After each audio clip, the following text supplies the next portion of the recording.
ሁለት ቦክሰኞች መድረክ ላይ እየተፋለሙ ነው። አንደኛው ተስፋዬ ሲሆን ሁለተኛው ደግሞ በረከት ነው። በረከት የበለጠ ልምድ ያለውና አንጋፋው ቦክሰኛ ቢሆንም የተስፋዬ የግራ እጅ ምት ለበረከት ከባድ ሆነበት። ተስፋዬ ያለምንም ችግር ተጋጣሚውን አሸነፈ። በእውነቱ ተስፋዬ በታታሪነቱና በትጋቱ የሚታወቅ ቦክሰኛ በመሆኑ በሚያደርጋቸው ውድድሮች ሁሉ ድል ይቀናዋል። ከጨዋታው በኋላ ተስፋዬ ወደ ቤቱ ለመመለስ አውቶቡስ ተራ ላይ እየጠበቀ ሳለ አንድ የሰከረ ሰው እዚያው አገኘው። አውቶቡሱ ሲመጣ ሰካራሙ ለመግባት ቢሞክርም የኮቪድ ወረርሽኝ በመላ ሀገሪቱ ተሰራጭቶ ስለነበር አሽከርካሪው መጀመሪያ ማስክ እንዲያደርግ አዘዘው። ሰካራሙ ግን የአሽከርካሪው መመሪያ ለመቀበል ፈቃደኛ ባለመሆኑ ተከራከረው። በአቅራቢያው የነበረው ተስፋዬ ሰካራሙን ከአውቶቡስ አውጥቶ በእግሩ ወደ ቤቱ እንዲሄድ በትህትና ነገረው። ሰካራሙ ተስፋዬን ደጋግሞ ለመታት ቢሞክርም ተስፋዬ ግን በክፋት አልመለሰለትም። ጥቃቱን በመከላከል ብቻ በእግሩ ወደ ቤቱ እንዲሄድ በአክብሮት ጠየቀው። ተሳፋሪዎቹ በሙሉ በዚህ በተስፋዬ ድርጊት ተደስተው አጨበጨቡለት። ይህም ተስፋዬ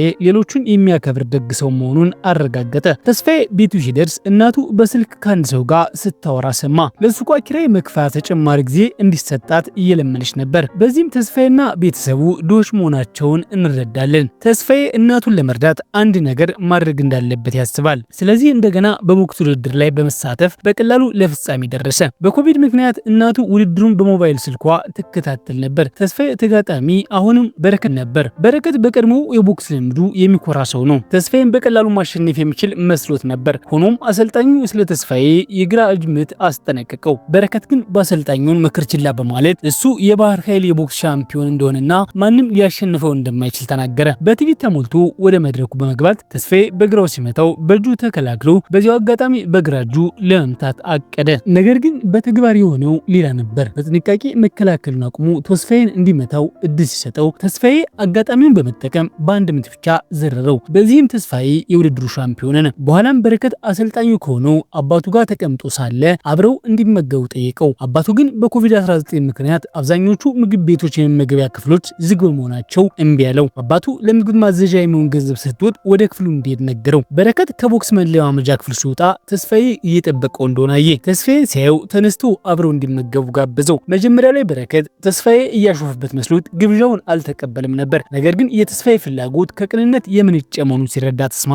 በረከት የተስፋዬ የግራ እጅ ምት እንዴት ሊጠነክር እንደቻለና ግራኝ መሆን አለመሆኑን ጠይቀው ተስፋዬ ግን ግራኝ አለመሆኑና ምቹ አጋጣሚ ሲያገኝ ብቻ በግራው እንደሚመታ ነገረው። በዚህም በረከት በተስፋዬ አንድ የግራ እጅ ምት ብቻ መውደቁ ይበልጥ አስደነቀው። ስለዚህም ግብዣው በሱ እንደሆነ ነገረው። ምግብ ቤቱ ውስጥ ተስፋዬ እናቱን ለመርዳት ገንዘብ ስለሚያስፈልገው ቦክስን እንደ ተፍሳስ ስራ እንደሚሰራው ገለጸ። እድሜው ከበረከት በ2 ዓመት ያነሰ ሲሆን የባር በኪው ምግብ ቤትም በትርፍ ጊዜ ይሰራል። በዚህ ሰዓት እየበሉት ያለውን ስቴክ ተስፋዬ በጥሩ ሁኔታ ሊያዘጋጅ የቻለው ለዚህ ነበር። በረከት ተስፋዬ በሁሉም ነገር ከሱ የተሻለ ሆኖ ሲያገኘው የባህር ኃይል ልምምዱን በመጥቀስ ለመመካት ሞከረ። ነገር ግን ተስፋዬ የባህር ኃይል አባል ሲሆን እንዲያውም ከበረከት የላቀ ማዕረግ ነበረው። ይህን ሲሰማ በረከት በባህር ኃይል መንፈስ ተነስቶ ለበላዩ ለተስፋዬ ሰላምታ ቀረበ። አሁን በተስፋዬ ሙሉ በሙሉ ተደንቋል። በመካከላቸውም ጠንካራ የጓደኝነት ትስስር የተፈጠረ ይመስላል። በካፌ ውስጥ የተስፋዬ እናት አበዳሪው ብድሩን ለመመለስ ተጨማሪ ጊዜ እንዲሰጣት አሁንም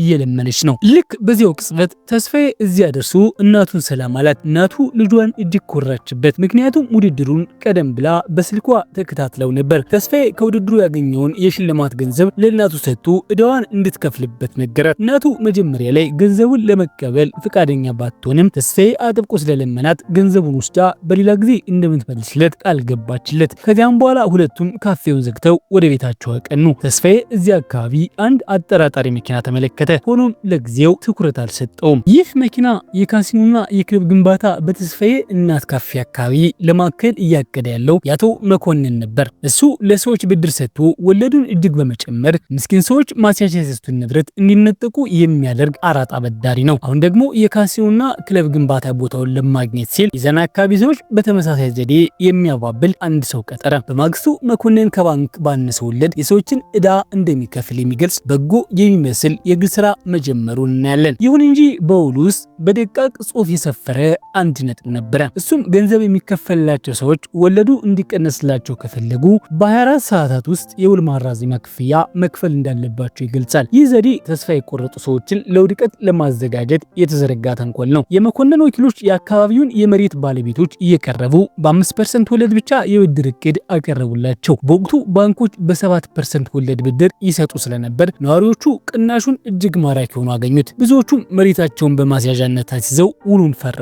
አንደኛው ወኪል ወደ ተስፋዬ እናትም በመቅረብ በዝቅተኛ ወለድ ስም በመደለል አታለላት። እሷም በወጥመዱ ውስጥ በመውደቅ ውሉን ፈረመች። በዚህ መሃል ኮቪድ በመላ ሀገሪቱ እየተስፋፋ በመሆኑ የሰዎች ንግድ በየቦታው በኪሳራ እየተዘጋ ነበር። ሰዎች የዕለት ጉርሳቸውን ለማግኘት ብድር ለመውሰድ ተገደዱ። ከኮቪድ ዘመን ትርፍ ለማግኘት የመኮንን ሰው ከኃይል ግሩፕ ሊቀመንበር ግርማ ጋር በመገናኘት በመኮንን እቅድ ላይ ገንዘብ እንዲያፈሱ ለማሳመን ሞከረ። የከተማው ከንቲባም በዚህ የመኮንን አንድ እቅድ ውስጥ እጁ አለበት። ሊቀመንበር ግርማ ግን ቀደም ብለው የሰጡት ገንዘብ ገና ስላልተመለሰ ተጨማሪ ገንዘብ ለመስጠት አመነቱ። በዚህ መሃል አቶ መኮንን ወደ ክፍሉ በመግባት ስለዘገየ ይቅርታ ጠየቀ። በእጁ ያለውን የከንቲባውን ስልጣን በመጠቀምም ሊቀመንበር ግርማ ውሉን እንዲፈርሙ ዛቻ አቀረበባቸው። ቆየት ብሎም አቶ መኮንን አጋሮች ጋር ድግስ ላይ ሆኖ ይታያል። ለእንግዳቸው የሚያስፈልገውን ገንዘብ ከኃይል ግሩፕ እንደሚያገኙ ሙሉ እምነት ነበራቸው። ትስስራቸውን ይበልጥ ለማጠናከር ከንቲባው ለወደፊት ትልቅ ጥቅም በማሰብ ለመኮንን በጣም ሙድ ስጦታ ሰጠው። ነገር ግን ይህ ሁሉ ድርጊት ከንቲባው ሳያውቅ በሚስጥር ካሜራ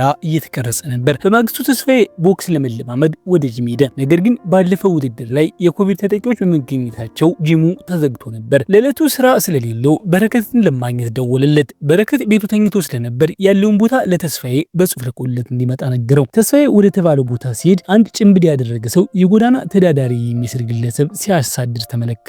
እሱም ግለሰቡን ለመርዳት ተከትሏቸው ሮጠ። ነገር ግን የተወሰነ ርቀት ከሮጠ በኋላ ግለሰቡ አፍንጫው እየደማ ወድቆ አየ። ጭምብል ያደረገው ሰው ደግሞ ከሰውየው የሆነ ነገር ቀምቶ እየሮጠ ነበር። ስለዚህ ተስፋዬ ጭምብል ያደረገውን ሰው ተከተለው። ወደ ግድግዳው ውስጥ ጠጋም። ጭምብል ያደረገው ሰው በቲዘር መታው። ጭምብል ያደረገው ሰው ጽዮን የተባለች ሴት ነበረች። ተስፋዬ ለምን እንደሚያሳድዳትና ከጎዳና ተዳዳሪ ጋር ምንም ግንኙነት እንዳለው ጠየቀችው። ተስፋዬም ሰውየውን ለመርዳት ብቻ ፈልጎ እንደሆነና ምንም አይነት ግንኙነት እንደሌለው መለሰላት። በዚህ ጊዜ ጽዮን ግለሰቡ በእርግጥ የጎዳና ተዳዳሪ እንዳልሆነና የወሰደውን ብድር ላለመመለስ ሲል ብቻ እያስመሰለ እንደሚኖር ገለጸችለት። ይህንን ተናግራ ከአካባቢ ሄደች። ጽዮን አያቷ አቶ ገመቹ ከአንድ ሴት ጋር ወደሚነጋገሩበት የመጽሐፍ መደብር ተመለሰች። ሴትየዋ ከአቶ ገመቹ የወሰደችውን ብድር ለመመለስ መጥታ ነበር። እሳቸው ግን መጀመሪያ ሌሎች ዕዳዎቿን እንድትከፍልና ከዚያ በኋላ የእሳቸውን እንድትመልስ ነገሯት። አቶ ገመቹ አስቸኳይ የሕክምና እርዳታ ስለሚያስፈልጋቸው ሰዎች ያለምንም ወለድ ብድር የሚሰጡ ደግ ሰው ናቸው። ጽዮን ግን ይህ አሰራር አይመቻትም። ሰዎችን በመርዳታቸው ምትክ ተገቢውን ወለድ እንዲቀበሉ ትፈልጋለች። አቶ ገመቹ ግን ገንዘብ ባይሰጧት ኖሮ በካንሰር ልትሞት የነበረችን ሴት እንደረዱ ገለጹላት። ስለዚህ ገንዘባቸው በበጎ ነገር ላይ እየዋለ በመሆኑ እርካታ እንደሚሰጣቸው ተናገሩ። እንዲሁም ጽዮን ብድር ለማስመለስ ቀደም ሲል በጎዳና ተዳዳሪው ላይ እንዳደረገችው ከሰዎች ጋር ግጭት ውስጥ እንዳትገባ አሳስቧት። አቶ ገመቹ ስለ ጽዮን ደህንነት ስለሚጨነቁ ለልጅ ልጃቸው የግል ጠባቂ የሚሆን ሰው እንዲልክላቸው የቀድሞ ረዳታቸውን መሰረት እንደወሉላቸው። ይህ በእንዲህ እንዳለ በተስፋዬ እናት ካፌ ውስጥ ከመኮንን የተላከ ወንድ የተባለ ሰው መጣ። እሱም እናቲቱ የውል ማራዘሚያ ክፍያውን በወቅቱ ስላልከፈለች ወለድ እንድትከፍል ጠየቃት። የተስፋዬ እናት ውል ስትፈርም ስለ ማራዘሚያ ክፍያ የተነገራት ነገር ስላልነበር ግራ ተጋባች። ወንዴ ከካፌዋ ካልወጣ ፖሊስ እንደምትጠራበት ዛተችበት። ወንዴ ከካፌው መጥቶ ቦታውን በሙሉ እንዲሰባበር አዘዘ። በዚያው ቅጽበት እናቲቱ ወደ ተስፋዬ ደውላ ሰዎች ንብረታቸውን እየወደሙ ስለሆነ በፍጥነት እንዲመጣ ነገረችው። ተስፋዬ የእናቱን አስጨናቂ ድምፅ ሲሰማ ወደ ካፌው ሮጠ። ቦታው ሲደርስ ካፌው በሙሉ መፈራረሱና ወንዴ እናቱን ሲያሾፉባት መሆኑን አየ። ከወንዴ ጋር ብዙ ሱፍ የለበሱ ወንበዴዎች ነበሩ። ስለዚህ ተስፋዬ ወንዴ ጋር ለመድረስ ከሁሉም ጋር መታገል ነበረበት። እዚያ ያሉት ሰዎች በሙሉ ለመጣል የቦክስ ችሎታውን ተጠቀመ። ምንም እንኳ በ10 የሚቆጠሩ ሰዎች ብቻቸውን ቢጋፈጥም በመጨረሻ ተሳካለት። ወንዴ ይህን ሲያይ ደንግጦ ወደ ኋላ ፈገፈገ። ተስፋዬም እናቱን አረጋጋት። ተስፋዬ ወንዴን አንገቱን ይዞ ለምን እዚህ እንደመጣ ሲጠይቀው አቶ መኮንን ከጀርባ መጣና እናቱ ብድር ወስዳ ለመክፈል እንዲህ ማለቷን ተናገረ። ተስፋዬ ግን መጀመሪያ ለደረሰው ውድመት ካሳ እንዲከፍሉ ከዚያ በኋላ ብድሩን እንደሚመልሱ ነገረው። አቶ መኮንን ፈገግ ብሎ የቅርብ ረዳቱ የሆነውን ታምራትን ወደፊት እንዲመጣ አዘዘው። ታምራት የሚያስፈራ ዓይን አለው። በጣም ጠንካራ ግዙፍ ሰው ነው። የተስፋዬ የቦክስ ችሎታ በሱ ላይ ምንም ሊሰራ አልቻለም። የተስፋዬ ቡጢዎች ታምራትን ምንም አልተሰማውም። የታምራት አንድ ምት ግን ተስፋዬን ለመጣል በቂ ነበር። ተስፋዬ ባለ በሌላ ያህል ቢዋጋም ታምራትን በጥቂቱ ማድማት ብቻ ነው የቻለው። አቶ መኮንን በተስፋዬ ወኔ ተደንቆ ለሱ እንዲሰራ ጥያቄ ያቀረበለት። ተስፋዬ ግን በምላሹ በመኮንን ፊት ላይ ተፋበት። ይህን መኮንንን አስቆጣው። ስለዚህ በቢላዋ የተስፋዬን ፊት ካሰነጠቀው በኋላ ፖሊስ ለመጥራት ቢሞክርም እናቱን እንደሚገድልበት ዛተ። ከተወሰነ ጊዜ በኋላ የተስፋዬ እናት ሆስፒታል ውስጥ ስለ ልጇ ተጨንቃ ስትጠብቅ ተስፋዬ ደግሞ ፊቱን እየተሰፋ ይታያል። ሐኪሟ ቁስሉ ጠባሳ እንዳይተው ተጨማሪ ሕክምና እንዲያገኝ ብትመክረውም ሕክምናው ውድ በመሆኑ ተስፋዬ ፍቃደኛ አልሆነም። ፊቱ ላይ ያለውን ቁስል ለጓደኛው በረከት አሳየው። በረከትም ፖሊስ ጋር እንዲሄድ ነገረው። ነገር ግን ተስፋዬ የመኮንን ዛቻ ሲያስብ ፖሊስ ጋር መሄድ አልፈለገም። በረከት እናቱ ከመኮንን ወኪል ጋር የፈረመችው ውል አሳየው። በደቃቅ ጽሑፍ እንደሰፈረው ተበዳሪው በ24 ሰዓት ውስጥ የውል ማራዘሚያ ክፍያ ካልከፈለ ወለዱ በጊዜው እየጨመረ ይሄዳል። አሁን ትልቅ ችግር ውስጥ ናቸው። ብድሩን ለመመለስ የሚያስፈልጋቸውን 100 ሺህ ወን የሚሰጣቸው ማንም የለም። የጓደኛውን ስሜት ለመቀየር በረከት ጥሩ ምግብ እንዲበሉ ወሰደው። እዚያም ተስፋዬ ለእናቱ ደውሎ ስለ ካፌው እንዳትጨነቅ ነገራት። ቦታው እንደሚጸዳና ብድሩን ለመክፈል የሚያስፈልገውን ገንዘብ በቅርቡ እንደሚያዘጋጅ ቃል ገባላት። ስልኩን ከዘጋ በኋላ በረከት ለአንድ ሰው ደውሎ በጣም ስለቸገረው ገንዘብ እንዲያበድረው ስለምናየው ጓደኛው እንዲህ ስለሚጨነቅለት ተስፋዬ በስሜት ተነካ። በኋላም በረከት በስልክ ሲያነጋግረው ወደ ነበረው አበዳሪው ዘንድ ሄደ። አበዳሪው ገንዘቡ ሊሰጣቸው ፍቃደኛ ቢሆንም በምላሹ ግን ለ2 ዓመታት እንደ ደመኛ አዳኝ እንዲሰሩለት ጠየቃቸው። ሁለቱም ይህንን ጥያቄ ለመቀበል አልፈለጉም። ምክንያቱም የደመኛ አዳኝ ስራ ሰዎች ሲያሰቃዩ ብድር ማስመለስ በመሆኑ ስራውን ይጠሉታል። ሆኖም እነሱ ራሳቸው የዚህ ሁኔታ ሰለባ ሆነዋል። ተስፋዬ ተነስቶ በረከት እንዲወጡ ነገረው። በረከት ገንዘቡን መልሶ ከተስፋዬ ጋር ወደ ውጭ ወጣ።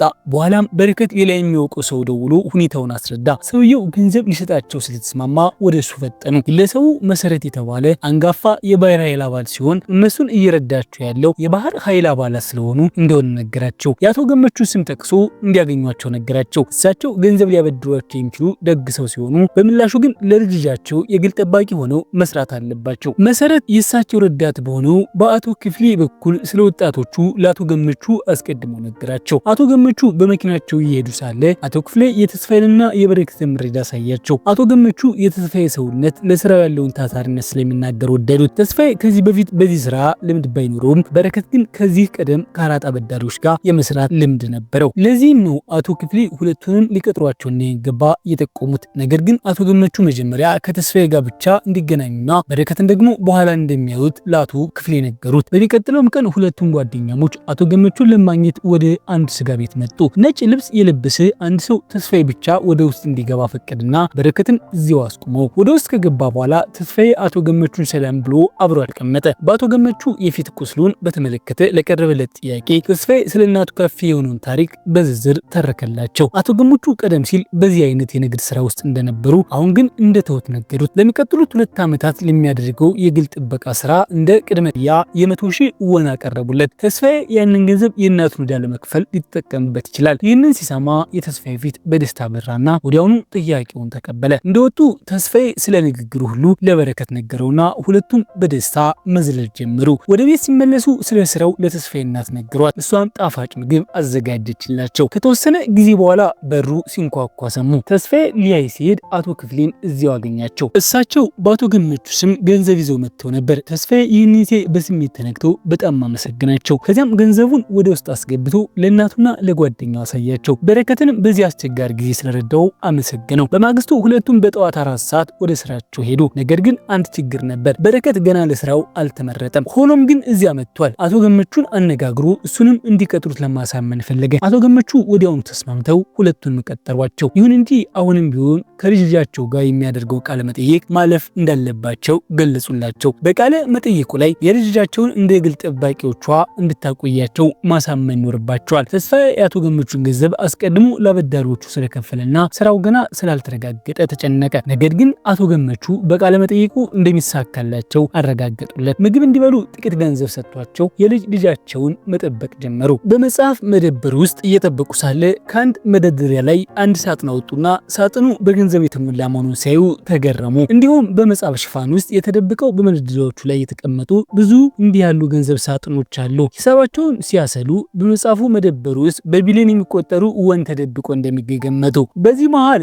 ጽዮን እነሱን ለማግኘት መጣች። መጀመሪያ በረከት ሊያሳምናት ሞከረ፣ ነገር ግን አልተሳካለትም። ምክንያቱም ጽዮን ለራሷ ምንም አይነት የግል ጠባቂ አትፈልግም ነበር። ራሷ መጠበቅ እንደምትችልና የግል ጠባቂ እንደማያስፈልጋት ተከራከረች። በረከት ሳይሳካለት ከክፍሉ ወጣ። ይህንን ሳይ ተስፋዬ ተንበርክኮ ለቀድሞ ዕዳ መክፈያ የሚሆን ገንዘብ ከአቶ ገመቹ ወስዶ ስለነበር ስለነበር ይህ ስራ በጣም እንደሚያስፈልገው ተማጸናት። ለአንድ ወር ያህል እንደ ግል ጠባቂ እንዲሰሩ እንድትፈቅድላቸው ሀሳብ አቀረበ። ስራቸውን ካልወደደችው ደግሞ ራሳቸው ስራው እንደሚለቁ ነገራት። የተስፋዬን ታታሪነት ስታይ የጽዮን ቁጣ ጠፋና የሆነ ነገር እንዲበሉ ወደ አንድ ካፌ ወሰደቻቸው። እዛም የተስፋዬ ፊት ቁስል በአራጣ አበዳሪዎች ምክንያት መሆኑን ገመተች። እሷም በትርፍ ጊዜዋ የአራጣ አበዳሪዎችን እኩይ ተግባር እየመረመረች ነው። ወንበዴዎቹ የጎዳና ተዳዳሪዎቹን መታወቂያ በመስረቅ በስማቸው ብድር እንደሚወስዱ ትናገራለች። ከዚያ ምስኪን የጎዳና ተዳዳሪዎችን በዳዙሪት ውስጥ ጠመዳሉ። እንዲሁም የዚያ ቡድን መሪ ነው ብላ የምታስበውን የወንበዴ ፎቶግራፍ አሳየቻቸው። ተስፋዬ የእናቱን ካፌ ሲያፈራርሱ አቶ መኮንን ስለነበር ያውቀዋል። ይህ ጽዮን በእነ ተስፋዬ ላይ ፍላጎት እንዲያድርባት አደረገ። ስለ ጉዳዩ ይበልጥ ለመመርመር በራሷ መኪና ይዛቸው ሄደች። እነዚህን የቡድን አባላት እንዲከታተሉና በአንድ ሌሊት ስንት የጎዳና ተዳዳሪዎችን ኢላማ እንደሚያደርጉ እንድታውቅ ነገረቻቸው። ሶስት ሰዎች በአንድ ጸጉር ቤት ውስጥ ድሆች እየተቸገሩ ለመምሰል የሐሰት ጸጉርና ጥቁር ሜካፕ ፊታቸው ላይ ሲቀቡ እናያለን። ከዚያም ወደ አንድ የተባኑ መኪና ገብተው ወደ ባቡር ጣቢያ መንዳት ጀመሩ። ጽዮንና ወንዶቹም ከኋላ ይከተሏቸው ነበር። የቡድኑ አባላት ባቡር ጣቢያ ሲገቡ ተስፋዬና በረከት ተከተሏቸው። የቡድኑ አባላት ወደ አንድ የጎዳና ተዳዳሪ ሲሄዱ አዩ። እነሱም የመንግስት ባለስልጣናት መስለው በመቅረብ የተቸገሩ ሰዎችን በአዲስ የመንግስት መርሃ ግብር ውስጥ ለመመዝገብ የመጡ መሆናቸውን ነገሩት። በመርሃ ግብሩ መሰረት የጎዳና ተዳዳሪዎቹ ምግብና ወርሃዊ አበል ያገኛሉ። ምስኪኑ ሰው በሴራቸው ተጠልፎ መታወቂያውን ሰጣቸው። ተስፋዬና በረከት ይህንን ሁሉ ሁኔታ ተደብቀው እየተከታተሉ ለጽዮን መረጃ ይሰጡ ነበር። ከዚያ በኋላ የቡድኑ አባላት ወደ ቀጣዩ ኢላማ ሄዱ። ነገር ግን የሰው የቡድኑ አባላት ስላወቃቸው መታወቂያውን እንዲመልሱለት መጮህ ጀመረ። ቀደም ብለው አታለውት ነበር። መታወቂያውን ወስደውበት ስለነበር የቡድኑ አባላት ምስኪኑን ሰው መደብደብ ጀመሩ። ተስፋዬ ሊረዳው ቢፈልግም ጽዮን ጣልቃ እንዳይገቡ ስላዘዘቻቸው በረከት አስቆመው። ተስፋዬ ሽማግሌ ሰው በከፍተኛ ሁኔታ እንደደማና ህይወቱ አደጋ ላይ መሆኑ ሳይ ራሱን መቆጣጠር አቅቶት ከቡድኑ አባላት ጋር ተገጠመ። አንደኛው ወንበዴ ደረጀ ቀደም ሲል ጽዮን ስታሳድደው ተስፋዬ ጣልቃ ገብቶ ሊያድነው የሞከረው ያ የሐሰተኛ ሰው ነበር። ጽዮን ቀደም ሲል አድርገው የነበረው ባርኔጣ አሁን በተስፋዬ ራስ ላይ ስለነበር ደረጀ ያወቀው። ለጊዜው ተስፋዬና በረከት ከቡድኑ አባላት ጋር ተዋግተው ከአካባቢው እንዲሸሹ አደረጓቸው። ከዚያም አምቡላንስ ጠርተው ያንን ምስኪን ሰው ወደ ሆስፒታል በመውሰድ ህይወቱን አተረፉ። ጽዮን ስለ ሁኔታው ስታውቅ ተቆጣችና ጣልቃ እንዳይገቡ ያልፈለገችው ከእንግዲህ የቡድኑ አባላት በስራቸው ላይ የበለጠ ጥንቃቄ ስለሚያደርጉ እንደሆነ ተናግራ ስልኩን ዘጋችባቸው። በረከት እንደገና ደውሎ ለአንድ ጊዜ ብቻ እንድታገኛቸው ለመናት። እሷም ተስማምታ ወደ መጽሐፍ መደበሩ እንዲመጡ ነገረቻቸው። እዚያም እቅዷ ስላበላሹባት እንደገና በሁለቱም ላይ ቁጣዋን መግለጽ ጀመረች። በረከትም ትዕግስት በማጣት ከጽዮን ጋር መጨቃጨቅ ጀመረ። ነገር ግን ተስፋዬ በመካከላቸው በመግባት ሀሳቡን በትህትና ቀረበ። በአራጣ አበዳሪ የተሰጠውን የፊት ጠባሳ ሳይቶ ይህ ጠባሳ ሁልጊዜም በእነዚህ አራጣ አበዳሪዎች ላይ የሚሰቃዩ ሰዎች መስራት እንደሌለበት እንደሚያስታውሰው ተናገረ። ምስኪኑ ሰው ወንበዴዎች ሲደበድቡ ሳይ በዚያ ሰዓት ትክክለኛው ነገር ሰውየውን መርዳት ስለነበር ራሱን መቆጣጠር እንዳልቻለ ገለጸላት። ይህንን ካለ በኋላ ባርኔጣዋን ለጽዮን መልሶ የአቶ ገመቹን ገንዘብ በሆነ መንገድ እንደሚመልስ ከነገራት በኋላ ከበረከት ጋር ስራውን ለቀው ወጡ። ሁኔታው ጽዮንን በስሜት ነካት። ስለዚህ ነገ ጠዋት ወደ ስራ እንዲመለሱ ለሁለቱም የጽሁፍ መልእክት ላከችላቸው። መልእክቱን ሲያዩ ሁለቱም በደስታ መዝለል ጀመሩ። በሌላ በኩል ደረጀ ጥቃት እንደደረሰባቸው ለወንበዴው ነገረው። እንዲሁም አጥቂው አድርጎት የነበረው ባርኔጣ እንደሚያስታውሰው ገለጸ። ይህም ቀደም ሲል ብድር ከወሰደው ሽማግሌ አበዳሪ መሆኑ ተነገረ። በማግስቱ ጽዮንና ወንዶቹ አሁን ምን ማድረግ እንዳለባቸው ለመወያየት አብረው ተቀመጡ። በዚህ መሃል የሆኑ ሰዎች ወደ መጽሐፍ መደበሩ ሲመጡ አዩ። ሰዎቹም ባለፈው ምሽት ያጠቋቸው እነዚያው ሰዎች ነበሩ። ጽዮን ወንበዴዎቹ እንዲያገኟቸው በፍጥነት ሱቁን ዘግተው መብራት አጠፋች። ደረጀ ቀደም ሲል ብድር የወሰደውን ሰው ለመለየት ከወንበዴው ጋር መጥቶ ነበር። የሱቁን መዝጊያዎች በመምታት የመጽሐፍ መደበሩን መዝጊያ ከሌሎቹ ሱቆች በተለየ ቁስ የተሰራ መሆኑን ደረሱበት። በኋላ ጽዮን እና ወንዶቹ ጠላቶቻቸውን የመጽሐፍ መደበሩን እንዴት ሊያገኙት እንደቻሉ ለማወቅ ሲወያዩ ተስፋዬ ጽዮን ያደረገችውን ባርኔጣ አስታወሰ። በዚህ ማለት አቶ ገመቹ ወደ መጽሐፍ መደበሩ ተመለሱ። መዝጊያውን የሚከፍተውን ኮድ አስገብተው ከገቡ በኋላ ልጆቹን ምን እንደተፈጠረ ጠየቁ። ወንዲና ወንበዴዎቹ ከልጆቿ ጋር እጃቸው እንዳለበት ሲያውቁ አቶ ገመቹ ጽዮን በዚህ ቆሻሻ ስራ ውስጥ በመግባቷ ወቀሷት። ጽዮንም አቶ ገመቹ በህይወቷ ያስተማሯት ይህንን በመሆኑ ጉዳዩን ከመመርመር ውጭ ሌላ ምርጫ እንዳልነበራት በግልጽ ነገረቻቸው። ሰዎችን መርዳት የምትፈልግና አሁን ልጅ እንዳልሆነች ተናገረች። ተስፋዬም ፊቱ ላይ ያለውን ጠባሳ ሳይቶ የሚያደርጉት ነገር ስህተት እንዳልሆነ ይልቁንም ለራሳቸው መብት የሚደረግ ትግል መሆኑን ገለጸ። ይህንን ብለው መጽሐፉን መደበሩን ለቀው ወጡ። አቶ ገመቹ ግን ልጆቹ የሚጋፈጧቸው ሰዎች ዝም ብለው ስለማይተዋቸው አሁንም ተጨንቀው ነበር። አቶ ክፍሌ ስለ ጉዳዩ ይበልጥ እንዲመረምር አዘዙት። ከመጽሐፍ መደብሩ ጽዮንና ወንዶቹ ምግብ ለመብላት ወሰኑ። በዚህም ጊዜ ግብዣው በረከት ላይ ነበር። ጓደኝነታቸው ከጊዜ ወደ ጊዜ እየጠነከረ መጣ። አሁን ጽዮን የቡድናቸው አባል ሆናለች። አብራቸው እየቀለደች እንደ አለቃ ሳይሆን እንደ ጓደኛ ትጫወታለች። ምግብ ቤት ውስጥ ጽዮን አቶ ገመቹ እውነተኛ አያቷ እንዳልሆኑ ነገረቻቸው። እውነተኛው አባቷ የማይታሰብ ድርጊት ፈጽሞ ስለነበር አቶ ገመቹ ከህፃናት ማሳደጊያ ቤት ወስደው እንዳሳድጓት ነገረቻቸው። በዚህ መሃል አቶ ገመቹ ከአቶ ክፍሌ ስልክ ደረሳቸው። እሱም ወንዴ ስማይል ካፒታል በሚል የብድር ኩባንያ ስር ለመኮንን እየሰራ መሆኑን ነገራቸው። ወደኋላ በትውስታ በመመለስ አቶ ገመቹ ከመኮንንና ከመሰረት ጋር የብድር ኩባንያ ሳያካሂዱ የነበረበት ወጣትነት እናያለን። አንድ ምሽት አቶ ገመቹ ቤት እያሉ የጥበቃ ሰራተኛው ሁለት ሌቦች ቢሮአቸው መግባታቸውን በስልክ ነገሯቸው። አቶ ገመቹ በፍጥነት ወደ ቢሮ ለመሄድ ተዘጋጁ።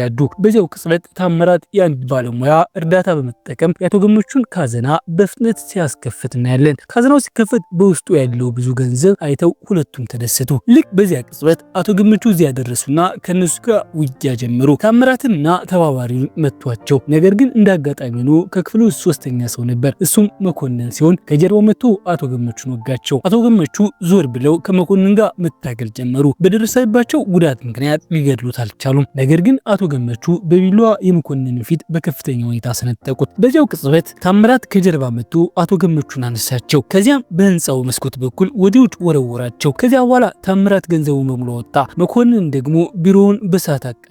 ታምራት በመስኮት ወደ ታች ሲመለከት አቶ ገመቹ እዚያ አልነበሩም። አሁን ወዳለንበት ጊዜ ስንመለስ አቶ ገመቹ ጽዮንን አገኟትና ከእንግዲህ እነዚህን አታሎች እሳቸው እንደሚከተሏቸውና እሷ መጨነቅ እንደሌለባት ነገሯት። በሌላ በኩል መኮንን እንደገና ሊቀመንበር ግርማን ሊያገኝ ሄደ ነው። በዚያ ጊዜ ሊቀመንበር ግርማ የፖሊስ መኮንን ከሆነው ያጎታቸው ልጅ ጋር መጥተዋል። መኮንን ጥቂት ፈርቶ ረዳቱን አስፈውን ከክፍሉ ውስጥ ረጋ እንዲል ነገረው። ሊቀመንበር ግርማና ያጎታቸው ልጅ አማኑኤል ንግግር ከመጀመራቸው በፊት መኮንን አብሯቸው እንዲጠጣ ጠየቁት። አንድ ላይ ብዙ ጠጡ። ብርጭቆ በብርጭቆ ተከታተለ። ከዚያም አማኑኤል ካቴና አውጥቶ ጠረጴዛው ላይ ያስቀመጠ። ያጎቱ ልጅ ዳግመኛ ካስቸገረ በህገወጥ ንግዱ በቁጥጥር ስር እንደሚያውለው መኮንን ዛተበት። ሁለቱም መኮንን ላይ ማሾር ጀመሩ። እሱ ግን ምንም አይነት ስሜት ሳያይ ዝም ብሎ ተቀመጠ። ሊቀመንበር ግርማ ወደ መኮንን ቀረብ ብሎ ከእንግዲህ ከየትኛውም የኃይል ግሩፕ ቤተሰብ አባል ጋር እንዳይገናኝ ነገረው። እነሱ ሲሄዱ መኮንን የጠጣውን አልኮል በሙሉ ተፋውና አስፋው ሊቀመንበር ግርማን እንዲይዘው አዘዘው። በማግስቱ ሊቀመንበር ግርማ በመኪናው ወደ አንድ ቦታ እየሄደ ሳለ እንደተለመደው መኪና ማጠቢያ ቦታ ቆመ። ነገር ግን በድንገት የቤቱ መዝጊያዎቹ ተዘጉና በመኮንን ሰዎች ከመኪናው ተጎትተው ወጣ። አስፋው እዚያም መጥቶ በጥፊ መታው። ግርማ በመኮንን ላይ ላሳየው ብልግና ዋጋ እንደሚከፍል ነገረው። መጀመሪያ ሊቀመንበር ግርማን ደበደቡትና ቤንዚን አስጠጡት። ከዚያም ልብሱን እንዲያወልቅ አስገደዱት። እንዲሁም የሊቀመንበሩን እርቃን ቪዲዮ ቀርጸው ለመኮንን ላኩለት። እሱም ቪዲዮውን እያየ ሳቀ። በሌላ ቀን መኮንን ታምራት ይዞ ወደ ጭነት ወደብ አመራ። በአንድ ኮንቴነር ውስጥ ነበሩ። መኮንን ወርቁን በሙሉ እዚያ ደብቆ ነበር። ገንዘብ በወርቅ መልክ ማስቀመጥ እንዳለበት ከአቶ ገመቹ መማሩን ለታምራት ነገረው። ምክንያቱም የወረቀት ገንዘብ ዋጋው እየቀነሰ ስለሚሄድ ነው። በተጨማሪም ታምራት ለሱ እንደ ወንድም እንደሆነና ጥቂት ተጨማሪ ሀብት ካከማቸ በኋላ አብረው ወደ ውጭ ሀገር እንደሚሄዱ ገለጸለት። በማግስቱ ጽዮንና ወንዶቹ አታላዮቹን እጅ ከፍንጅ ለመያዝ ሌላ ዕቅድ ወጡ። ነገር ግን በዚህ ጊዜ ጠላቶቻቸው ይበልጥ ነቅተዋል። አንድ ሰው እየተከተላቸው መሆኑን ስላወቁ ሊያጠምዷቸው አቀዱ። ደረጀ፣ ተስፋይና በረከት ወደ ተዘጋ የመሬት ውስጥ መተላለፊያ ይዟቸው ገባ። ከዚያም በሰዎቹ አማካኝነት በየአቅጣጫው መንገዱን ዘጋባቸው። ጽዮን ውጭ መኪናዋ ውስጥ ሆና ሁኔታውን እየተከታተለች ስለነበር ወዲያውኑ ለአያቷ ደውላ እርዳታ ጠየቀች። አቶ ገመቹ ለቀድሞ ረዳታቸው ዳዊት በፍጥነት ደወሉ። በመሬት ውስጥ መተላለፊያ ውስጥ በነ ተስፋይና ቦምብዴቹ መካከል ውጊያ ተጀመረ። ተስፋዬ የፊት ጭንብሉን ሲያወልቅ ወንዴ ፈራና ወዲያውኑ ተስፋዬ እዚያ መኖሩን ለመኮንን አሳወቀ። በረከትና ተስፋዬ በጣም በጥሩ ሁኔታ ተዋጉ። ብዙም ሳይቆይ ጽዮንን ተቀላቀለቻቸው። ሶስቱም በወንበዴው ቡድን ላይ በረቱባቸው። በዚህ መሃል መኮንን የተስፋዬን እናት ለማገድ ሰው ልኮ ነበር። ነገር ግን አቶ ገመቹ ከነሱ ቀድሞ ነበር። የተስፋዬን እናት ከአጋቾች ለመጠበቅ ቀኝ እጃቸው የሆነውን ሰይፉን መድበው ነበር። ሰይፉ በቢላዋ በመጠቀም ረገድ እጅግ የተካነ ነው። አጋቾቹን አንድ ባንድ ወጋቸው። ቃቱን በጣም ትክክለኛ ከመሆኑ የተነሳ ማንም ሊያቆመው አልቻለም። ደረጀ እንኳ ታጋቾቹን መንገድ ላይ ጥሎ ለነፍሱ መሮጥ ነበረበት። ሆኖም ሰይፉ ተከትሎት በመሄድ የሁለቱንም እግሮቹን ቁርጭምጭሚት ሰነጠቃቸው። በሌላ በኩል ዳዊት ልጆቹን ለመርዳት ወደ መሬት ውስጥ መተላለፊያ ደርሶ ነበር። ነገር ግን ልጆቹ ጠላቶቻቸውን በሙሉ ቀጥቅጠው እዚያ በመሄዳቸውን ተመለከተ። ዳዊት እየተመለሰ ሳለ አንዱ የቡድኑ አባል ሊመረምረው ሲሞክር ዳዊት ከብረት ጋር አጋጨውና ወዲያውኑ ራሱን እንዲስት አደረገው። ቆይቶም ቀድሞ ጓደኛሞች ሰይፉና ዳዊት ከብዙ ዓመታት በኋላ ተገናኙ። የተስፋዬ እናትም ደህና ሆና በአቶ ገመቹ ቤት ትገኛለች። አቶ ገመቹ ያለሳቸው ፈቃድ ወንበዴዎቹን በመከተላቸው ልጆቹን እንደገና ወቀሷቸው። በዚህ ጊዜ ከዚህ ጉዳይ እንዲርቁ በቁጣ አዘዟቸው። በማግስቱ መኮንን ሐኪሙን የቆሰሉ ሰዎችን ለመጠየቅ ወደ ሆስፒታል መጣ። አጋቾቹን የቀጠቀጠው ሰው ቢላዋ በመጠቀም በጣም ጎበዝ መሆኑን አወቀ። መኮንን ግለሰቡ ሰይፉ መሆኑን ጠረጠረ። ምክንያቱም ከአቶ ገመቹ ጋር ቀደም ብሎ ሰርቶ ስለነበር ግብረ አበሮቻቸውን ያውቃቸዋል። በሌላ በኩል ሰይፉ ከዳዊት ጋር በመሆን የመኮንንን ጉዳይ ከረጅም ጊዜ በፊት ማጠናቀቅ እንደነበረባቸው ተወያዩ። ሆኖም በአቶ ገመቹ ትዕዛዝ ምክንያት እሱን ከመግደል ተቆጥበው ቆይተዋል። መኮንን ለወንዴ እንደነገረው በአቶ ገመቹ ዘመን ሰይፉና ዳዊት በጣም የታወቁ ገዳዮች ነበሩ። በስራቸው በጣም የተካኑ የአቶ ገመቹ ግራና ቀኝ ተብለው ይታወቁ ነበር። በዚህ ጊዜ መኮንን ጠላቶቹን የፈራ ይመስላል። በሌላ በኩል አቶ ገመቹና ቡድናቸው መኮንንና ወንበዴዎቹን ለመጣል እቅድ እያወጡ ነው። መኮንን ጡረተኛ የፖሊስ መኮንን የሆነውን የፖሊስን ስራ ጠንቆ የሚያውቀው ያስፋው ረዳት አለው። ለዚህም ነው የመኮንን ወንጀሎች መሸፈን ረገድ በጣም ጎበዝ የሆነው። ሰይፉ አስፋውን ለመጣል ተነሳ። ዳዊት ደግሞ ወንዴን እንዲይዝ ታዘዘ። እንዲሁም በመጽሐፍ መደብር ውስጥ ያለውን ጥሬ ገንዘብ ማዘዋወር ነበረባቸው። ለዚህ ስራ ደግሞ አቶ ክፌ ልጆቹን መጠየቅ እንዳለባቸው ሀሳብ አቀረቡ። ዳዊትም ቀደም ሲል በመተላለፊያ ውስጥ አቅማቸውን ስላየ ይህንን ሀሳብ ደገፈ። ተስፋዬና በረከት እናታቸው ያዘጋጀችውን ምግብ እየተመገቡ ሳለ ጽዮን መታ አብራቸው ተቀመጠች። እዚያም በሱቅ ውስጥ ያለውን ገንዘብ በሙሉ እንዲያዘዋውሩ የሚገልጽ መልእክት ደረሳት። ስለዚህ ሶስቱ ጓደኛሞች ገንዘቡን ለማጓጓዝ ባዶ ሳጥኖችና ሁለት መኪናዎችን ይዘው መጡ። ጽዮን ገንዘቡን በሳጥኖች ውስጥ እየከተተች ሳለ ተስፋዬና በረከት የመጫኛ ጋሪዎችን ለማምጣት ወደ ምድር ቤት ወረዱ። ልክ በዚያ ቅጽበት ጠላቶቹ ጥቃት ሰነዘሩባቸው። ታምራት በምድር ቤት ውስጥ ልጆቹን ሲከተል፣ አስፋው ደግሞ ጽዮንን ከጀርባ መቱ ራሷን እንድስት አደረጋት። ከዚያም እጆቿን በካቴና አሰራት። በሌላ በኩል ተስፋዬና በረከት ታምራትን በኃይል ደበደቡት። ተስፋዬ ቀድሞውኑ በሱ ላይ ተቆጥቶ ስለነበር በረከት መጥቶ እስኪያስቆሙ ድረስ በከፍተኛ ሁኔታ መታው። ታምራት ራሱን ስት ወንዶቹ እጅና እግሩን አሰሩት። ይህ ወንድ እንዳለ አስፋው ተሸክሞ ሲሄድ ጽዮን ነቃች። ከአስፋው እጅ አምልጣ ወርዳ እጆቿ በካቴና እንደታሰሩ በውጤ መታችው። ከዚያም ካቴናውን አውልቃ በአስፋው እጅ ላይ በማሰር ከአንድ ትቦ ጋር አቆራኘችው። ጽዮን ወደ ወንዶች ሄዳ ስለ ሁኔታው ነገረቻቸው። ሁላቸው ጋሪዎቹን ወደ መጽሐፍ መደበሩ በማምጣት ስራቸውን በጥድፊያ ጀመሩ። በዚህ መሃል አስፋው ራሱን ፈቶ ለመኮንን ደወለና ሁኔታውን በሙሉ ነገረው። መኮንን ልጆቹ መቋቋም ባለመቻሉ ተቆጣ። ተጨማሪም ሰዎች እንዲጠራና ወደ ሆስፒታል ከመሄዷ በፊት ጉዳዩን እንዲያጠናቅቅ አዘዘው። እስከዚያው ድረስ ልጆቹ ሳጥኖቹን በገንዘብ ሞልተው ወደ መኪናው አጓጓዙ። እንዲሁም ወርቅና ዶላሮችን ከካዝናው ውስጥ አውጥተው ወሰዱ። አሁን መኪናውን መንዳት ጀመሩ። ጠላቶቻቸውም እዚያው ደርሰው ነበር። ስለዚህ መንገድ ላይ እያሳደዷቸው ጽዮን አንደኛውን መኪና በራሷ መኪና በመግጨት ከመንገድ አስወጣቸው። ከዚያም የተስፋዬ መኪና ቀድሞ እንዲሄድ ፈቀደች። ምክንያቱም ዋናው የገንዘብ ክምችት ያለው በዚያ መኪና ውስጥ ነበር። ከወንበዴዎቹ መኪና ጋር ስትታገል የጽዮን መኪና በመበላሸቷ ቆመች። ስለዚህም የወርቅ ከረጢቶችና የቀረውን ጥሬ ገንዘብ ተሸክመው መሮጥ ነበረባቸው። ነገር ግን ከረጢቶቹ የሩጫ ፍጥነታቸውን ቀነሰችባቸው። ወንበዴዎቹ በጣም ቀረቧቸው። ስለሆነም ነፍሳቸውን ለማዳን ከረጢቶቹን መንገድ ላይ ጥለው ሮጡ። ጥቂት ገንዘብ ሳጥኖች በማውጣት ቦታ ወዳዘጋጀችላቸው ወደ ተስፋዬ መኪና ገቡ። እሱም ጓደኞቹን ይዞ መመለጠ። በዚህ መሃል አቶ ገመቹ ልጆቹ ጥቃት እንደደረሰባቸውና የተወሰነውን ገንዘብ ሳይመልሱ መቅረታቸውን ተረዳ። ነገር ግን አቶ ገመቹ ከገንዘባቸው ይልቅ የልጆቹ ደህንነት ይበልጥ አሳሰባቸው። ጽዮን ልታገኛቸው ስትመጣ የጠየቋት ስለ ደህንነቷ ብቻ ነበር። እንደ ድል ሆኖ ጽዮንና ልጆቹ ሁላቸውም ደህና ነበሩ። በመጽሐፍ መደበሩ ምድር ቤት ውስጥ ታምራት ራሱን መፍታት ቻለ። እዚያም የመኮንን ሰዎች ወደ ሆስፒታል ወሰዱት። ዳዊት ደግሞ በአቶ ገመቹ ትዕዛዝ ይከታተለው ነበር። መኮንን አቶ ገመቹ ታምራትን በህይወት የተዉት ለምን እንደሆነ ያውቃል። ሰዎቹ በጠላቶቻቸው ድርጊት ላይ ንቁ እንዲሆኑ አዘዘ። በማግስቱ አቶ ገመቹ ከመጽሐፍ መደብሩ ብዙ ገንዘብ በማስመለሱ ተስፋዬ ትልቅ ውለታ እንደሆነላቸው ነገሩት። ተስፋዬ ከዕዳ ነፃ እንደሆነ ማበሰሩት። ተስፋዬ በጽዮን ፊት ላይ ፈገግታ ስላመጣ አመሰገኑት። ወደፊትም ከጽዮን ጋር እንዲቆይ ይፈልጋሉ። ከዚያም ሰይፉ በሚገርም እጆቹ ለልጆቹ ጣፋጭ አሳማ ስጋ ጥብስ አዘጋጀላቸው። ዳዊትም እዚያ መጡ ሰይፉ ያንጋፋ የባህር ኃይል አባል መሆኑን ለልጆቹ ነገራቸው። በረከትም ለበላዩ ሰላምታ አቀረበ። በመቀጠልም መላውን የመኮንን ቡድን ለመጣል ስለሚቀጥለው እቅድ ተወያዩ። ወንዶቹ ያሰፋን ለመግደል ከሰይፉ ጋር አብረው ስለሚሄዱ እሱ ከቦክስ ችሎታው ጎን ለጎን ቢላዋ እንዴት እንደሚጠቀሙ ያሰለጥናቸው ነው። ጽዮን ደግሞ ከዳዊት ጋር የምትሄድ ሲሆን እሱም ሞተር ብስክሌትን የነዳች ሰውን እንዴት መጣል እንደምትችል እያሰለጥናት ነው። በምሽቱ ዳዊትና ጽዮን ወደ መኪና ማቆሚያው እስኪመጣ ወንዴን ጠበቁት። እሱ ሲመጣ ዳዊት የሞተር ብስክሌቱ መብራት በወንዴ ፊት ላይ አበራበትና ብስክሌቱን እየነዳ በቢላዋ ጉሮሮውን ሰነጠቀው። በድንገት አንድ መኪና መጡ። ዳዊት ወንዴን ለመግደል እንደሚመጣ አስቀድሞ እንደሚያውቁ ሁሉ ገጨው። ዳዊትን መደብደብ ጀመሩ። ጽዮንም ለእርዳታ መጣች። ወንበዴዎቹ በመምታት ዳዊትን ከእጃቸው አስለቀቀችው። በሌላ በኩል ሰይፉ አስፋውን ለማግኘት ከወንዶች ጋር ሄዷል። አስፋው እዚያ ላሉት ሰዎች የሚበላ ነገር ለመውሰድ በሆስፒታል ሊፍት እየወጣ ሳለ ሰይፉና ወንዶቹ በደረጃው ፈጥነው በመውጣት የሊፍቱን በር ከመከፈቱ በፊት እዚያ ደረሱ። አስፋውን አጠቁትና ይዘውት ሄዱ። አንደኛው የቡድን አባል ስላያቸው እሱንም ተቆጣጠሩት። ቤት ውስጥ አቶ ገመቹ አስፋው መያዙን የሚገልጽ መልእክት ደረሳቸው። አቶ ገመቹ ሰዎቹ አስፋው ወደ ያዙበት ቦታ በመጓዝ ጀመሩ። ሰይፉን ደውለው አስፋውን ለጥያቄ እንዲያዘጋጁ አዘዙት። እንዲሁም ልጆቹ አስፋው ሲሰቃይ እንዲመለከቱ አዘዘ። ጨዋማ ውሃ አዘጋጅተው አስፋው ጭኑ አካባቢ የቆዳውን አቃጠሉት። ሰይፉ የጨው ውሃውን ወስዶ አስፋው በተቃጠለበት ቦታ ላይ አፈሰሰው። ከዚያም በሌላኛው ጭኑ ላይ ተመሳሳይ ድርጊት ፈጸመ።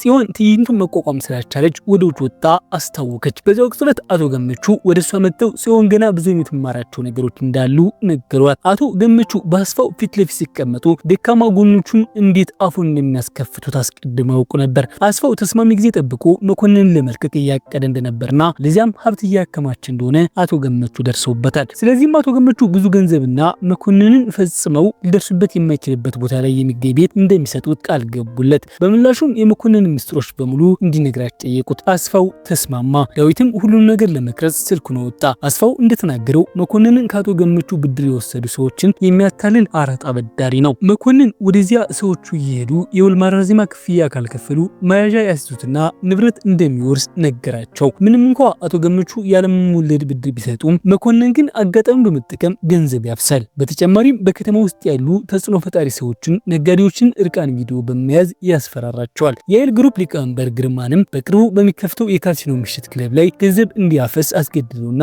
እያስፈራራው ይገኛል። የመኮንንን ወርቅ የተቀመጠው እሱና ታምራት ብቻ የሚያውቁት ድብቅ ቦታ ነው። ታምራትን እንደ ወንድሙ ስለሚያየው ምስጢሮቹ ሁሉ በዙ ዘንድ ናቸው። ይህ በእንዲህ እንዳለ ሊቀመንበር ግርማ እንደገና ከመኮንን ጋር ተገናኘ። የግርማ አጎት ልጅም ስልክ ላይ ሆኖ ንግግራቸውን ያዳምጥ ነበር። ነገር ግን መኮንንን ስለ ስልኩ ደረሰበትና ግርማን ደበደበው። በመቀጠልም ሊቀመንበር ግርማ በአጎቱ ልጅ አማካኝነት ወንዴን የገደሉትን ሁለት ሞተር ነጂዎችን እንዲያገኝ አዘዘው። 5 ሰዓት ጊዜ ሰጣቸው። ካልደረሱን የሊቀመንበር ግርማን ቪዲዮ ማህበራዊ ሚዲያ ላይ እንደሚለቀው ዛተበት። እስከዚያው ድረስ እነ ተስፋዬ ከጎልማሶቹ ጋር በመኪና እየሄዱ ሳለ አቶ ገመቹ ቤታቸው መጠጥ እንዲጠጡ ጋብዟቸው። የአቶ ገመቹ ስሜት በጣም ጥሩ ይመስላል። ይህም የሆነው አቶ ገመቹና ጽዮን እንደገና በመቀራረባቸው ነው። ሁሉም ነገር በጥሩ ሁኔታ ሲያልቅ ወደ ሮም ለመሄድ እቅድ አወጡ።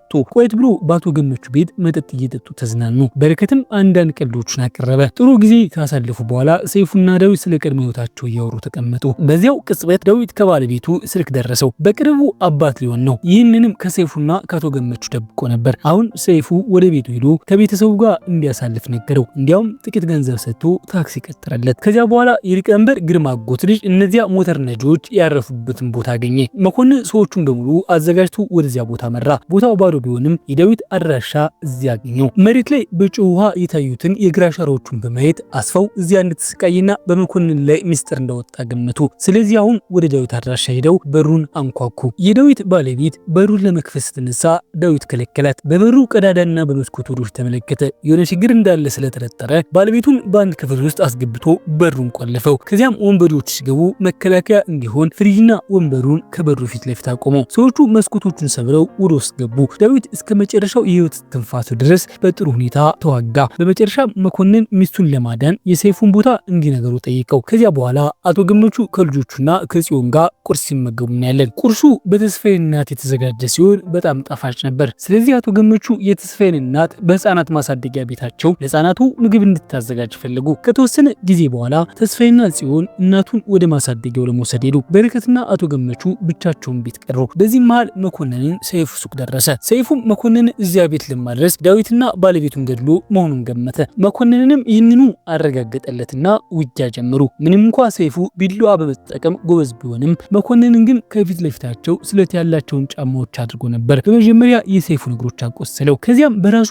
ቢላዋ ወጋው። ሰይፉን ከገደለ በኋላ ከሰዎቹ ጋር ወደ አቶ ገመቹ ቤት አመራ። በረከት በቤት ውስጥ ያለውን ረብሻ ስለተሰማው ሊመጣ ስለሚችለው አደጋ ለአቶ ገመቹ ነገራቸው። አቶ ገመቹ በፍጥነት ወደ ምድር ቤት መግባት ሽጉጣቸውን በጥይት መሙላት ጀመሩ። እስከዚያው ድረስ በረከት ብቻውን ከመኮንን ወንበዴዎች ጋር እየተዋጋ ነበር። አቶ ገመቹ በሽጉጣቸው ጥቂቶችን ጣሉ። እንደ አጋጣሚ ሆኖ በረከት ሆዱ ላይ በከባዱ ተወጋ። እንዲሁም አቶ ገመቹ ሽጉጡን እየሞሉ ሳለ ታምራት ጥቃት ሰነዘረባቸውና በሙሉ ኃይል መሬት ላይ ዘደራቸው። መኮንን እዚያ መጥቶ ከአቶ ገመቹ ብዙ እንደተማረና ለዚህም ሲል ያለምንም ስቃይ የሚገደሉበትን መንገድ እንደሚሰጣቸው ነገራቸው። ይህንን ብሎ በአቶ ገመቹ ጉሮሮ ላይ ቢላዋ አሳረፈው። ከዚያም በጥሬ ገንዘብና በወርቅ የተሞላውን ካዝና ዘርፎ ቤቱን በሳት አቃጥለው። እነሱ ከሄዱ በኋላ ተስፋይና ጽዮን ወደ ቤት ተመለሱ። በረከት በጣም አስጊ ሁኔታ ላይ መሆኑን አዩ። ስለዚህ ተስፋዬ ወደ ሆስፒታል ለመውሰድ ተሸክሞት ወጣ። አቶ ገመቹ ግን ቀድሞውኑ ህይወታቸው አልፏል። እሳቱ ቤቱን ወደ አመድነት እየቀየረው ስለነበር ተስፋዬና ጽዮንን ብቻ ይዞ እዚያ መውጣት ቻለ። ከሆስፒታል ውስጥ በረከት ብዙ ደም ስለፈሰሰው ሁኔታው በጣም አሳሳቢ ነበር። ተስፋዬ የበረከትን ህይወት ለማዳን ደሙን ለገሰ። ጽዮን በአባቷ ሞት ምክንያት በድንጋጤ ውስጥ ነበረች። ምንም ሳትናገርም ሆስፒታሉን ለቃ ወጣች። ከተወሰነ ጊዜ በኋላ ሐኪሞቹ የበረከትን ቀዶ ጥገና ስኬታማ መሆኑንና ከሞት አደጋ መውጣቱን ነገሯቸው። ከጥቂት ቀናት በኋላ በረከትና ተስፋዬ በጣም ራቅ ባለ ቦታ በሚገኝ አፓርታማ ውስጥ ሲነቁ እናያለን። በባህር ዳርቻው አካባቢ ሩጫ ጀመሩ። እንዲሁም ወደ አንድ ጂም በመሄድ ክብደት ማንሳት ጀመሩ። ለቀጣዩ የቦክስ ሻምፒዮንን እየተዘጋጁ ይመስላል። አቶ ክፍሌ ደግሞ አብሯቸው ነበር። እስከዚህ ጊዜ ድረስ ከእሳቸው ጋር ነው የቆዩት። አሁን ከቁስላቸው ሙሉ በሙሉ ሲያገግሙ እንዲለቋቸውና መኮንንን ተበቅለው እንዲመለሱ ጠየቋቸው። አቶ ክፍሌ ግን ልጆች ስለሆኑ እንዲሄዱ አልፈቀዱላቸውም። እነሱ ግን በዚህ ጊዜ እቅድ እንዳላቸው በመግለጽ ሊያሳምኗቸው ሞከሩ። በመኮንን እኩይ ተግባር የተጎዱ ሰዎችን በመፈለግ በመኮንን ላይ በቀል ለመውሰድ እንዲተባበሯቸው እንደሚጠይቁ ነገሩት። ሆኖም አቶ ክፍሌ አሁንም በአቋማቸው ጸንተው ሊለቋቸው አልቻሉም። በማግስቱ አቶ ክፍሌ የአቶ ገመቹን መታሰቢያ ለመጎብኘት ሲሄዱ እዚያ አንድ ደብዳቤ ያገኙ። ደብዳቤው ከጽዮን የተላከ ነበር። እሷም በዚህ አካባቢ እየኖረች አያቷን መርሳት ስለከበዳት ወደ ሮም እየሄደች መሆኑን ገልጻለች። አቶ ክፍሌ ሀሳባቸውን ቀይረው ወደ ቤት ተመለሱ። እነ ተስፋዬን ጠርተው በገንዘብ የተሞላ ቦርሳ ሰጧቸው። እንዲሁም በከተማ ውስጥ የሚኖሩበትን አፓርታማና የጉዞ መኪና አዘጋጁላቸው። እንዲሄዱና የአቶ ገመቹን በቀል እንዲወጡ ነገሯቸው። እነሱም በአውቶቡስ ተጉዘው አቶ ክፍሌ ባዘጋጁላቸው አፓርታማ ደረሱ። ከዚያም የአቶ ክፍሌ የልጅ ልጅ የሆነችውና አጠገባቸው የሚኖረውን ርብቃን አገኟት። ከዚያም እቅድ ለማውጣት ተቀመጡና መጀመሪያ መኮንን የተታለሉ ሌሎች አበዳሪዎችን ለማግኘት ሄዱ። ነገር ግን ማንም ከመኮንን ጋር መተባበር ስላልፈለገ ጥያቄያቸው ውድቅ ተደረገ። የተዘረፈባቸውን ገንዘብ ማግኘት ቢችሉም መኮንንን ግን የሚቃወሙን ሰው እንደሚገድል ስለሚያውቁ ሁሉም ይፈሩታል። ከዚያም በኋላ በጣም አስቸጋሪ ሁኔታ ላይ የሚገኘውን መሰረትን ለማግኘት ሄዱ። እሱም በአራት አበዳሪዎቹ የተታለለ ሲሆን ሊቃወማቸው ሲሞክር በከፍተኛ ሁኔታ ተደብድቦ ነበር። በመቀጠልም ደረጀን አገኙት። ስለ መኮንን ህገወጥ ንግድ ዝርዝር መረጃ እንዲሰጣቸው አስገደዱት። የሚገርመው ግን ደረጀ በጥሩ ሁኔታ ተባበራቸው። መኮንን በስልኩ ላይ ስለሚይዛቸው ነጋዴዎች ቪዲዮዎች ነገራቸው። እንዲሁም የቅርብ ጊዜው ሰለባ ስለሆነው ስለ ሊቀመንበር ግርማ ነገራቸው። ስለዚህ ወደ አፓርታማው ተመልሰው በርብቃ ኮምፒውተር ስለ ሊቀመንበር ግርማ መፈለግ ጀመሩ። በሶሻል ሚዲያ የጓደኝነት ጥያቄ ላኩለት። በድንገት ርብቃ መጣ። ኮምፒውተሯን እንዳይጠቀሙት አገደቻቸው። በዚህማ ሊቀመንበር ግርማ ለካሲኖ ለምሽት ክለቡ የሚሆን ኢንቨስትመንትን ገና ስላልሰጠ መኮንንን አገኘው። ሊቀመንበር ግርማ አባቱ ገንዘቡን ለመኮንን ለመስጠት ፈቃደኛ እንዳልሆኑና ለዚህም ነው የዘገየው በማለት ተናገረ። መኮንን ግን ሰበብ መስማት ስላልፈለገ ለታምራት ምልክት ሰጠው። እሱም ሊቀመንበሩን ከረጅም ህንፃ ላይ እንዲወረውረው ዛተበት። ሊቀመንበር ግርማ በዚህ ጊዜ አባቱን ለማሳመን ተስማማ። ወደ መኪናው ሲመለስ ግርማ በደረሰበት መጥፎ አጋጣሚ ማልቀስ ጀመረ። ለብዙ ቀናት በጭንቀት ውስጥ ነበር። በድንገት ከመኮንን መገላገል ከፈለገ እንዲያገኛቸው የሚገልጽ መልእክት በስልኩ ደረሰው። ሊቀመንበር ግርማ ጉዳዩን ከአጎቱ ልጅ ጋር ተወያይና በመጠጥ ግብዣ ላይ እንዲገናኙ አደረገ። ተስፋዬና በረከትን ሁሉም ነገር በግልጽ መወያየት እንዲችሉ አብሯቸው መጠጥ እንዲጠጡ ጠየቋቸው። ነገር ግን በረከት ከመኮንን ሰዎች ተወቅቶ ስለነበር ጉበቱ ተጎድቷል። ለዚህ ነው መጠጥ የማይችለው። ተስፋዬም ቢሆን ከመጀመሪያው ጀምሮ መጠጥ አይጠጣም። ይህንን ሲሰማ ሊቀመንበር ግርማ እንዲያማ ካልጠጣችሁ ማውራት አንችልም አለ። ስለዚህ ተስፋዬ ለዚህ ጊዜ ብቻ ለመጠጣት ወሰነ። ብርጭቆ በብርጭቆ አከታትሎ ጠጣ። እዚያ የነበሩት ሁሉ አስገረማቸው። ብዙም ሳይቆይ ሊቀመንበር ሊቀመንበር ግርማና የአጎቱ ልጅ አማኑኤል ሙሉ በሙሉ ሰክረው ሚስጥራቸውን መዘርገፍ ጀመሩ። ጠዋት ላይ በራሳቸው ቤት ሲነቁ ተስፋዬና በረከት እዚያው አገኟቸው። ለተጨማሪ መጠጥ ብለው በሌሊት ይዟቸው ወጥቶ ነበር። እነሱ ግን አሁንም ምንም የሚያስታውሱት ነገር የለም። የመጠጥ ስካር ስሜቱን ለማስለቀቅ የኑድል ሾርባ አዘጋጁላቸው። ከዚያም በኋላ አማኑኤል ወደ ቢሮ ወሰዳቸው። ከዚያም ሌሎቹ ሁለት ፖሊሶች መኮንኖችን አገኙ። በዚህ ጊዜ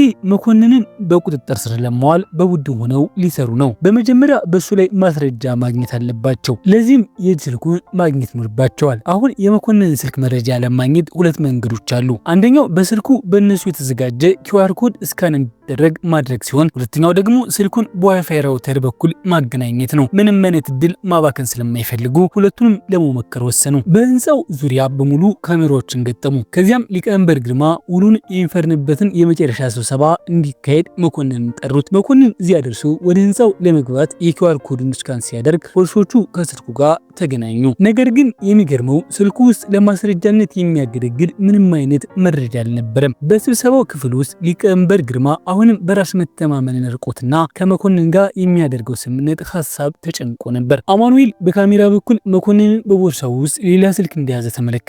አሁን ያኛውን ስልክ ከዋይፋይ ራውተራቸው ጋር ማገናኘት አለባቸው። ሊቀመንበር ግርማ መረጃውን በማግኘት ረገድ ስኬታማ መሆን አለመሆናቸውን ለመጠየቅ ከህንፃው ወጣ። አማኑኤል እስካሁን እንዳልተሳካላቸው ነገረው። አሁን ሌላ እቅድ አላቸው። ነገር ግን ለዚህ ሊቀመንበር ግርማ በራስ መተማመን ሊኖረው ይገባል። አማኑኤል አበረታታቸውና እንደገና ወደ ስብሰባው ክፍል ሰደደው። ወደ ውስጥ እንደገባ ሊቀመንበር ግርማ ከመኮንን ጋር በግል መነጋገር ስለፈለገ ጠበቆቹ እንዲወጡ ጠየቀ። ውሉን ከመፈረሙ በፊት መኮንን የያዘውን የክፋት ቪዲዮ እንዲያጠፋው ፈለገ። እንዲሁም መኮንን ስለማያምነው ቪዲዮን ራሱ እንደሚያጠፋው ገለጸ። ሊቀመንበር ግርማ በዚህ ጊዜ በቆራጥነት ቀርቦ ስልኩን ከመኮንን እጅ በመቀበል ተሳካለት። በፍጥነት ስልኩን ከዋይፋይ ራውተር ጋር በማገናኘት ውጭ ላለው ቡድን እድል ሰጣቸው። ከዚያም በአማኑኤል ትዕዛዝ የፖሊስ መኮንኑ በስልኩ ውስጥ ያለው መረጃ በሙሉ አጠፋው። መኮንን ትልቁን ስለፈረመ በደስታ ስሜት ወደ ቤቱ ሲመለስ ከክፍሉ ውስጥ አንድ ነገር ሽታ ተሰማው። ካዘናውን ሲከፍት ስልኩ በሙሉ መቃጠሉን አየ። ይህ በሊቀመንበር ግርማና በተባባሪዎቹ የተደረገ መሆኑን ተረዳ። ከመኮንን ጋር የሚሰራውን ፖሊስ ዋና መስሪያ ቤት ያለ መኮንን ደውሎ የሚግልክለትን ስልክ በመጠቀም የአቶ ክፍሌን መገኛ ቦታ እንዲያሳውቀው ጠየቀው። የዚህ ፖሊስ አለቃ አማኑኤል ስለ አንድ ትልቅ አራጣ አበዳሪ ስልክ ቪዲዮ ሲነግረው ይህ የመኮንን መረጃ ለመኮንን አሳልፎ ሰጠው። በማግስቱ መኮንን በከዳተኛው ፖሊስ በተሰጠው አድራሻ መሰረት አቶ ክፍሌን እንደሚፈልጉ ሰዎችን ላከ። በሌላ በኩል የተስፋዬና በረከትን ለደረጀ ጉቦ በመስጠት ስለ ታምራት ሙሉ መረጃ አገኙ። አፓርታማቸው ውስጥ ስለ ታምራት ምርመራ እያደረጉ ሳለ ካልታወቀ ቁጥር ስልክ ተደወለላቸው። ርብቃ ስልኩን አነሳች። ደዋዩም አቶ ክፍሌን ለማዳን ወደ ተጠቀሰው ቦታ እንዲመጡ ነገራቸው። አቶ ክፍሌ የርብቃ አያት በመሆናቸው እሷም ከነሱ ጋር ለመሄድ ተዘጋጀች። እሷ ዘመናዊ ቀስ በመጠቀም ረገድ የተካነች ስትሆን አብራቸው እንድትሄድ እንዲፈቅዱላት ችሎታዋን አሳየቻቸው። መሰረትንም ከአቶ ክፍሌ ጋር አብሮ ይሰራ ስለነበር እንዲረዳቸው ደወለለት። በተጠቀሰው ቦታ ላይ ሲደርሱ አቶ ክፍሌን አላገኟቸውም። ይልቁንም የመኮንን ወንበዴዎች ከታምራት ጋር አገኟቸው። መኮንን እንዲሞቱ ስለተፈለገ ወጥመድ አዘጋጅተውላቸው ነበር። ነገር ግን ባደረጉት ስልጠና የውጊያ ችሎታቸውና ጥንካሬያቸው ስለጨመረ ከበፊቱ በበለጠ ብቃት ተዋጉ። እንዲሁም የርብቃና የመሰረት እርዳታ ነበራቸው። ሁሉንም ወንበዴዎች አንድ ባንድ በቀላሉ ጣሏቸው። መሰረት ከአካባቢው ሊያመልጥ ከነበረው ዳኛው ከተባለው ዋና ወንበዴ ጋር ተጋጠመ። ተስፋዬ በዚህ ጊዜ ታምራትን በጣም በቀላሉ አሸነፈው። ከዚያም በኋላ የአቶ ክፍሌን መገኛ ቦታ ለማወቅ ዳኛውን አሰቃዩት። እነ ተስፋዬ አቶ ክፍሌን ለማዳን ሲሄዱ መሰረት ታምራትን እንዲናዘዝ እንዲያደርገው ጠየቁ። በመንገዳቸው ላይ የአቶ ክፍሌን መገኛ ለአማኑኤል ነገሩት። እሱ ፖሊስ እስኪመጣ እንዲጠብቁ አዘዛቸው። ነገር ግን በመስሪያ ቤቱ ውስጥ ያለውን ከዳተኛ ፖሊስ መረጃውን ለመኮንን ነገረው። ስለዚህ መኮንን ፖሊስ ከመድረሱ በፊት አቶ ክፍሌን እንዲያዘዋውሯቸው አዘዘ። ፖሊሶቹ ቦታው ሲደርሱ ምንም አላገኙም። እስከዚያው ድረስ መሰረት ታምራት ምስጢር እንዲያወጣ እያሰቃየው ነበር። ታምራት ግን ምንም ላለመናገር ሲል ምላሱን ቆረጠ። ስለዚህ ለሕክምና እርዳታ ትተውት ሄዱ። በማግስቱ አማኑኤል ከሱቅ ቡና ሊጠጣ ሲል በመኮንን ትዕዛዝ ቡና ውስጥ መርዝ ተጨምሮ ነበር። አማኑኤል ወዲያውኑ ሁኔታውን ስለተረዳ አቅራቢያው ካለ ሱቅ ጨው አስመጥቶ መርዙን አስታወቀው። አማኑኤልን ሲረዱ የነበሩት ሁለቱ ፖሊሶች ግን ተገደሉ። በዚህ መሃል ተስፋዬና በረከት አቶ ክፍሌን ለማዳን ወደ አንድ ቦታ እንዲመጡ ከመኮንን ስልክ ደረሳቸው። በዚህ ጊዜ ፖሊስ እንዳይጠሩና ካልሆነ ግን አቶ ክፍሌን እንደማይተርፉ አስጠነቅቋቸው። ርብቃም እዚያ የነበረች ሲሆን ያለምንም ፖሊስ እርዳታ ለመሄድ ተስማማች። ቦታው ላይ ሲደርሱ ተስፋዬና በረከት ወደ ህንጻው ገቡ። ርብቃ ደግሞ ቆይታ እንድትመጣ ተደረገ። እንደተጠበቀው የመኮንንን ሰዎች በእነ ተስፋዬ ላይ ጥቃት ሰነዘሩ። እነሱ ግን በቆራጥነት ስለተዋጉ ማንም ሊገድላቸው አልቻለም። ስለዚህ መኮንንን በአቶ ክፍሌ ጉሮሮ ላይ ቢላዋ በማስቀመጥ በዘላቂነት ውጊያ እንዲያቆሙ ካልሆነ ግን ሽማግሌውን እንደሚገድሏቸው ዛተ። ልክ በዚያ ቅጽበት ርብቃ ደርሳ በመኮንን እጅ ላይ ቀስት ተኮሰችበት። እሱም በሆነ መንገድ ከአካባቢው አምልጦ ወጣ። እነሱም አቶ ክፍሌን አዳኑ። ፖሊስም ቦታው ላይ ደረሰ። ወንበዴዎቹን በሙሉ በቁጥጥር ስር ዋሉ። እንዲሁም በመኮንን ቤት ላይ ብርበራ ለማድረግ የሚያስችል በቂ ማስረጃ አገኙ። እዚያም የሟቾቹና የጠፉ ስልኮቹን አገኙ። ይህም ሌላ ትልቅ ማስረጃ ሆነ። አሁን የመኮንን ከስሩ ውጭ የነበሩ ቀናት እያበቁ ነው። በተጨማሪም ያ ከዳተኛ ፖሊስ ተያዘ። ነገር ግን መኮንንን አሁንም በላፕቶፕ ውስጥ ቪዲዮ ስላለው ሊቀመንበር ግርማ ተጨንቆ ነበር። ተስፋዬና በረከት መኮንንን በፍጥነት እንደሚያገኙት ቃል ገቡለት። የመኮንንን መደበቂያ ቦታዎች ለማወቅ እንደገና ደረጀን አገኙት። እሱ ግን ይህንን መረጃ ሊሰጣቸው የሚችለው አስፋው መሆኑን ነገራቸው። በማግስቱ አስፋውን አነጋገሩት። እሱን ለመርዳት ብዙ ገንዘብ ጠየቀ። ገንዘቡን ከሊቀመንበር ግርማ አዘጋጁና የመኮንንን የማምለጫ መንገድ ካስፋው አወቁ። መኮንንን በጭነት መርከብ ወደ ውጭ ሀገር ሊሄድ ነው። አስፋው የሚሄዱበትን የኮንቴነር ቁጥር ጭምር ነገራቸው። እነ ተስፋዬ በዚህ መርከብ ላይ መሳፈር ነበረባቸው። ስለዚህ አቶ ክፍሌንና ሰዎቹን ተሰናብተው ወደ ባህር ዳርቻው አመሩ። መርከቡ ላይ እንደደረሱ የመኮንንን ሰዎች አግኝተው አንድ ባንድ ጣሏቸው። በመጨረሻም ተስፋዬ ከመኮንን ጋር ተዋግቶ አሸነፈው። እንዲሁም በኮንቴነሩ ውስጥ የነበሩትም የመኮንን ወርቅ በሙሉ አገኙት። ሊቀመንበር ግርማ መኮንን እንዲታሰር አስፈላጊውን ዝግጅት አደረገ። በመጨረሻም ቪዲዮን አገኘው። ወርቁ በአቶ ገመቹ ምኞት መሰረት ለበጎ አድራጎት ስራ የሚውል ሆስፒታል ለመገንባት እንዲውል ተወሰነ። ሊቀመንበር ግርማ የሆስፒታሉን ኃላፊነት ወሰደ። ለተስፋዬና ለበረከትም 2 የወርቅ ቁራጮች ሰጣቸው። በመጨረሻም ተስፋዬ ከበረከት ጋር በመሆን በማሳደጊያ ቤት የነበረችውን እናቱን ለማግኘት ሄደ። ፊልሙም እዚህ ላይ ያበቃል። መልካም ጊዜ። በሌላ ታሪክ እስከምንገናኝ ሰላም ጠብቁን።